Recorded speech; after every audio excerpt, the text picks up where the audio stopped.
بسم الله الرحمن الرحيم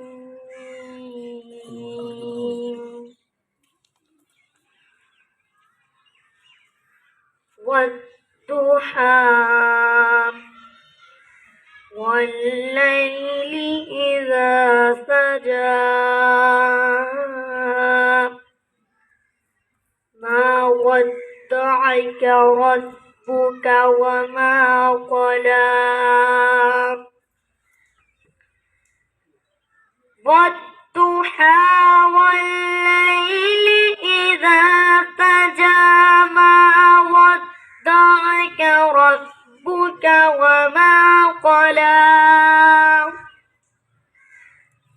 وللآخرة خير لك من الأولى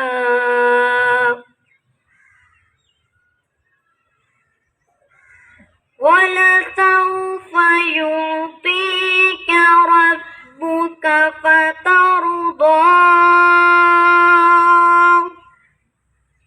ألم يجدك يتيما فآوى ووجدك ضالا فهدى ووجدك عائلا فأغنى ألم يجدك يتيما فآوى ووجدك ضالا فهدى ووجدك عائلا فأغنى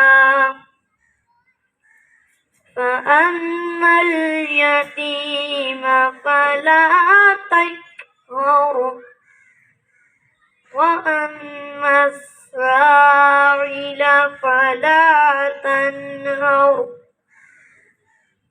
وأما بنعمة ربك فحدث صدق اللہ العظیم۔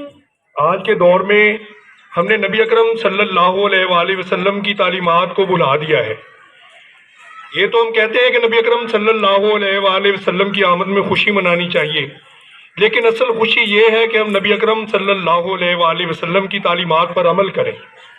جیسا کہ حفیظ طائب ایک بہت ہی نامی گرامی شاعر ہیں، وہ فرماتے ہیں کہ دے تبسم کی خیرات ماحول کو، ہم کو درکار ہے روشنی نبی۔ اے نبی مسیحا تیری کا حال عیسیٰ کی بھیڑوں سے ابتر ہوا، اس کے کمزور اور بے ہنر ہاتھ سے چھین لی چرخ نے برتری یا نبی۔ دے تبسم کی خیرات ماحول کو، ہم کو درکار ہے روشنی یا نبی۔ اور زیست کے اس تپتے صحرا میں شاہ عرب، زیست کے تپتے صحرا میں شاہ عرب، تیرے اکرام کا ابر برسے گا کب، اور کب ہری ہوگی شاخ تمنا میری، کب بجھے گی میری تشنگی یا نبی۔ دے تبسم کی خیرات ماحول کو، ہم کو درکار ہے روشنی یا نبی۔ اور یا نبی اب تو آشوب حالات نے، قابل غور یہ شعر ہے، یا نبی اب تو آشوب حالات نے تیری یادوں کے چہرے بھی دھندلا دیے۔ دیکھ لے تیرے طائب کی نغمہ گری، دیکھ لے تیرے طائب کی نغمہ گری، بنتی جاتی ہے نوحہ گری یا نبی۔ دے تبسم کی خیرات ماحول کو، ہم کو درکار ہے روشنی۔ الاول کا یہ وہ مہینہ ہے جس کی بے شمار برکات ہیں۔ نبی پاک صلی اللہ علیہ وسلم ہمارے لیے بہترین نمونہ ہے، اور ان کی تعریف میں اگر لکھنا چاہیں تو ہم لکھنے سے قاصر ہیں۔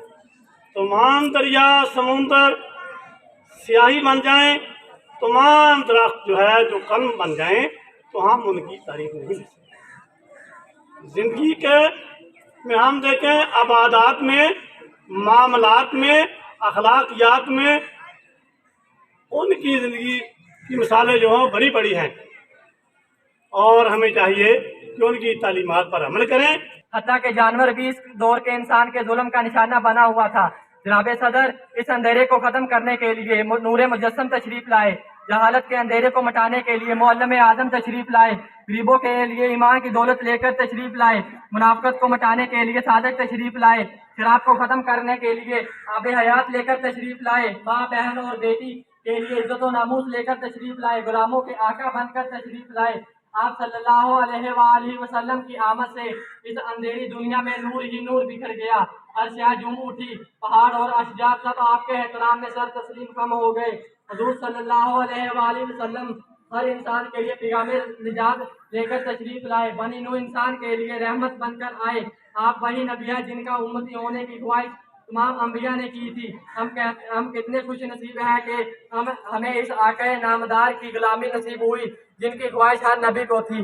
آج ہم نبی کریم صلی اللہ علیہ وآلہ وسلم کی ذات اقدس کے سلسلے میں تقریب منعقد کیے ہوئے ہیں۔ مختلف بچوں نے مختلف انداز میں، بہت پیارے انداز میں جو تقاریر جو نعت خوانی کی ہے بہت ہی قابل ستائش ہے۔ آج ہم اس ہستی کی تعریف کر رہے ہیں جس کی تعریف کبھی ختم نہیں ہو سکتی، اس لیے ہم لوگ بہت ہی خوش قسمت ہیں کہ ہم اس نبی کے امتی ہیں جس کے امتی ہونے پہ لوگوں نے امیدیں اور آسیں لگائی ہوئی تھی۔ سارے انبیاء علیہ السلام 1,24,000 پیغمبر آئے، ان کی یہ خواہش ہوتی تھی کہ کاش ہم پیغمبر نہ ہوتے، ہم نبی کے امتی ہوتے۔ یہ بہت بڑی سعادت ہے۔ اب جو مسلمان ہیں، جو کلمہ گو ہے، جو سارے لا الہ الا اللہ محمد رسول اللہ پڑھتے ہیں، لا الہ الا اللہ محمد رسول اللہ پڑھنے کے بعد ہم سارے ایک لڑی میں پروئے جاتے ہیں، یعنی کہ اللہ کے سوا کوئی عبادت کے لائق نہیں ہے، اور محمد رسول اللہ صلی اللہ علیہ وآلہ وسلم وہ ہستی ہیں جس کو اللہ تعالیٰ نے دنیا میں مبعوث فرمایا، اور انسانوں کی فلاح و بہبود کے لیے آپ صلی اللہ علیہ وسلم نے تبلیغی کام انجام دیے۔